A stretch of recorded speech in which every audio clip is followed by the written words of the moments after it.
As we move right along, I'm going to invite Pastor Chinyere Olujide to come and take the biography. Please let's encourage her as she comes.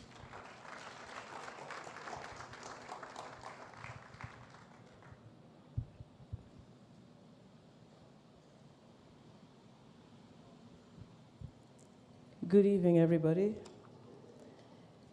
Thank you for being here this evening. I'm going to read my mom's biography.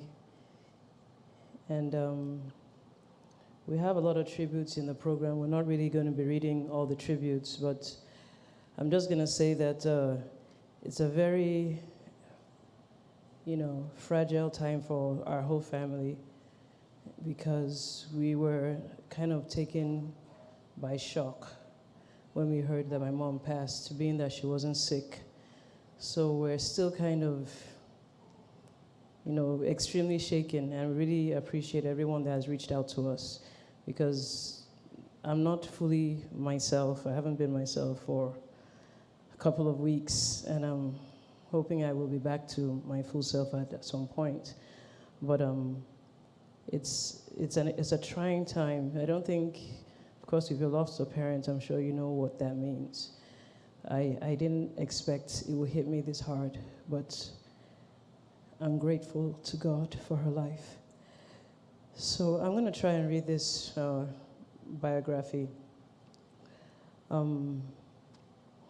Mrs. Virginia Chukwuzitelu Nnolim was born on March 29th, 1941 in Achina village in Agwata local government area in Anambra State. Her parents were Julius and Catherine Ongibo from Apo village in Agwata, LGA. She was the fourth child of 6 children.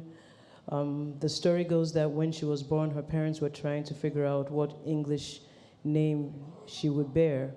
When they couldn't come up with anything, they simply said, just name her what we named her older sister, Virginia. So she and her big sister actually went by the same exact first name, to be differentiated only by calling one sister Big Virgie and the other Small Virgie.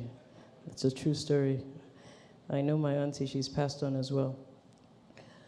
So out of all her siblings, she was only the one who went to college and traveled out of the country at a very young age. As a result, her entire family looked up to her, and she used her educational background and exposure to help many of her family members along the way. In 1966, she traveled to the U.S. to join and marry her husband, Professor Charles E. Nnolim.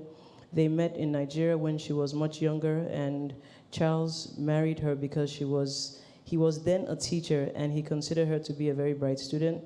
So in essence, she married her teacher. Yes.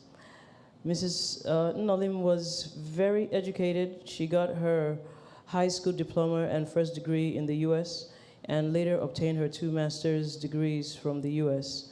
via correspondence. All her degrees were in early childhood education. Soon after marriage, and while still schooling, she had 4 beautiful children, 2 boys, 2 girls, and later she and her husband relocated back to Nigeria, and they both began to lecture at Alvani Koku College of Education, Owerri. My mom was a very strong woman, tenacious, very determined, and hardworking. She loved nature, rearing animals, gardening, and working on various projects. In the early to mid-1980s, my mom became a born-again Christian through a friend who ministered to her. She later joined the Full Gospel Businessman Fellowship in Nigeria and was very active there. She loved the Lord dearly. She loved to study her Bible and to share her thoughts on the things that she learned. When she first started to speak in tongues, she was so excited about it and believed strongly that the tongues she had received were very unique. She had several close encounters with God and angels. God was always looking out for her and protecting her. Our mom was passionate about education. She had a library at her boys' quarters where we, her children, would borrow books and read them and return to borrow more books. She taught all of us, her children, very early in life to be self-sufficient and very independent. She was a tough woman and a heavy disciplinarian. I can tell a lot of stories on that part. but very kind at heart at the same time. She had a lot of young friends who still kept in touch with her even up to the time she passed. Our mom visited the U.S. in early 1998 to attend my wedding, and later she returned to stay in the U.S. long-term in around 2001. By then, she was in her early 60s. While in the U.S., she got certified as a high-ranking security personnel, and she worked at the National Institute of Health, NIH, in Bethesda, Maryland. Our mom was a woman of many skills, very artistic, highly intelligent, and witty. She baked cakes for weddings, catered food, she sewed clothes. At a season in her life, she ran a poultry, piggery, fishery, a garden, a farm. She also reared ducks, rabbits, goats, sheep, and even a cow. It was a very, I won't go into details, those were busy times. In 2014, at age 73, my mom wrote and self-published a book titled Insubordination in the Garden of Eden, which sells on Amazon and other similar online book-selling platforms. This feat speaks clearly to her tenacious spirit as she continues to set the bar high for those of us coming after her. It was also in the same year that she decided to return back to Nigeria. She wanted to be a missionary in her home country and to focus on her building project. It was this project that she worked on so passionately to the moment of her transition to glory, as she maintained that it was the legacy she intended to leave for we, her children.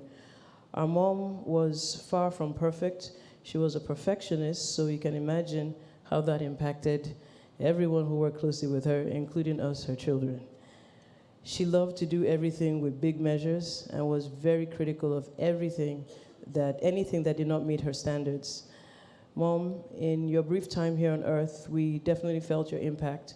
We thank God for your life and your legacy. We, your children, are very proud of you, and thank God that you've gone to rest with your Father in heaven, whom you love so dearly and serve so dearly. Thank you for loving us, for everything you did for us. We love and miss you dearly. Rest well, Mama. We will meet again on the other side of eternity. Thank you so much for listening.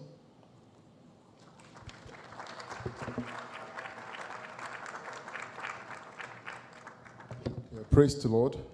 Once again, we want to